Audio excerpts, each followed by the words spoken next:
Science चित्र का प्रायण तीसरा है और अध्याय 14वां है। इसमें हेमानपंत जी ने लिखा कि रतन जी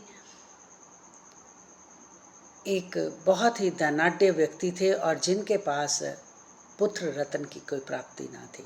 अब इसके लिए वो बहुत परेशान थे। इतना कुछ होने के घर में, इतना कुछ होने के कारण गाड़ी बंगला सब कुछ था, लेकिन पुत्र की प्राप्ति ना होने के कारण वो बहुत चिंतित रहते थे। ये चिंता उन्हें दिन रात सताती और इसके लिए उन्होंने खाना पीना भी छोड़ दिया था। पर एक दिन उन्हें दासगणु मिले और दासगणों से उन्होंने अपने दिल की बात कही कि मैं बहुत परेशान हूँ और मेरे पास पुत्र नहीं है। सारा कुछ होने के बावजूद भी मेरे पास पुत्र नहीं है। उन्होंने कहा कि तुम्हारे लिए इससे अच्छा कोई और उपाय नहीं होगा कि तुम शिरडी जाकर साईं समर्थ से मिलो। अब रतन जी ने दासगणु की आज्ञा को स्वीकार किया और वो शिरडी रवाना हो गए। जब वो शिरडी गए तो बाबा के लिए फल और फूल लेकर और उन्हें एक बहुत सुंदर सा गले में हाथ डालकर प्रार्थना करने लगे और कहने लगे कि मुझे आप सब अनाथों के नाथ हो, सब तीनों को दया करते हो, मुझ पर भी दया करो। मैं भी आपकी शरण में आया हूँ और मुझे भी एक सुंदर पुत्र रतन से नवाजो। तो बाबा ने कहा, बाबा को इस बात पे अनसुना सा कर दिया और वो इधर उधर होने लगे। अब वो बैठ गया और बाबा से प्रार्थना करने लगा कि कृपा करें, मुझ पर भी अपना आशीर्वाद दें। अब बाबा बहुत खुश हुए और उसे कहने लगे कि हाँ, तुम मुझे एक 5 रुपये दो। तब जब बाबा ने उसे 5 रुपये, वो पहले ही बाबा को 5 रुपये देना चाहते थे, लेकिन अब वो इस बात से शर्मा रहे थे कि मैं कैसे बाबा को 5 रुपये दूँ। अब बाबा ने जब वो 5 रुपये निकालने लगे तो उन्होंने कहा कि मुझे 3 रुपये 14 आने देना। मैं 3 रुपये 14 आने में तुमसे पहले ही ले चुका हूँ। अब ये बात उन्हें हजम ना हो रही थी, तो उन्होंने कहा कि ये कैसे हो सकता है कि 3 रुपये 12 आने 14 आने मैंने आपको पहले दे दिए हैं। अब ये बाकी की शेष राशि देकर बाबा को और उनसे उदी और आशीर्वाद लेकर शिरडी को से रवाना हो गया और अपने गांव वापस आ गए। जब वो वापस आए तो उन्होंने दासगणों से कहा कि ऐसे कैसे हो सकता है कि मैंने बाबा को 3 रुपये 14 आने दे दिए। इस बात से मैं बहुत हैरान हूँ। तो दासगणों ने कहा कि ये बात मुझे भी समझ में नहीं आ रही कि बाबा की कौन सी लीला है।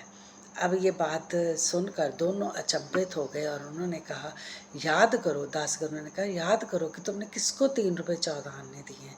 अब उन्हें रतन जी को याद आया कि जब मैं शिरडी जाने लगा था तो एक दिन पहले ही वहाँ पर बीमा सा संत आए थे, जिन्होंने मैंने जलपान, वो मुझे बहुत प्रिय हैं, मैं उनसे बहुत प्यार करता हूँ और मैंने उनके जलपान का खर्चा ठीक 3 रुपये 14 पैसे ही हुआ था।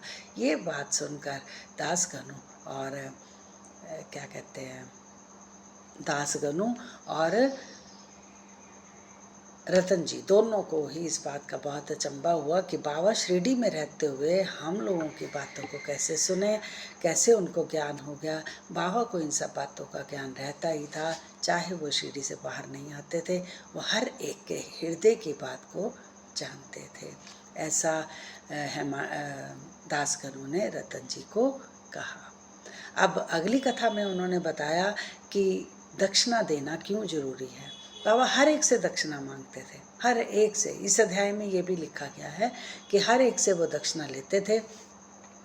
जो नहीं देना चाहता था बाबा उसे भी कहते थे कि तुम इससे उधार लेकर मुझे दक्षिणा दे दो। वो धनाढ्यों से भी दक्षिणा लेते थे और निर्धनों से भी दक्षिणा मांगा करते थे। दक्षिणा इसलिए दी जाती है कि संतों के पास खाली हाथ ना जाया जाए। जब हम मंदिर में जाते हैं, गुरुद्वारे में या मस्जिद में जाते हैं, तो वहाँ पर भी हम खाली हाथ नहीं जाते, तो फिर हमें संतों के पास भी खाली हाथ नहीं जाना चाहिए। इसलिए कोई ना कोई उपहार, भेंट स्वरूप उनके पास लेकर जाना चाहिए। लेकिन जब हम जब बहुत गरीब हों, जब हमारे पास किसी भी चीज़ की बरकत ना हो, तो हमें अपने दसवंत में से कुछ ना कुछ निकाल कर अवश्य देना चाहिए, जिससे कि हमारे घरों में बढ़ोतरी होती है, हमारे घर में बरकत आती है। बाबा बहुत सारे लोगों से दान लेते थे, पर जो कोई दान ज़्यादा देता था उसका दान वो लौटा दिया करते थे। और जो लोगों के दान होते थे उनमें से भी वो दिया सलाई, चिलम और लकड़ी, धुनी के लिए लकड़ियां लाया करते थे। शेष राशि जो थी वो सब भक्तों में बांट दिया करते थे। इस तरह बाबा ने दक्षिणा का जो कार्यक्रम था वो भक्तों में चलाया। बहुत सारे भक्तों से तो वो बहुत 3 दिन में 3-4 बार भी दक्षिणा मांगा करते थे। इससे उनका फिर हार के वो बाबा ये कहते थे, अब लोगों के भीतर ये विचार हुआ कि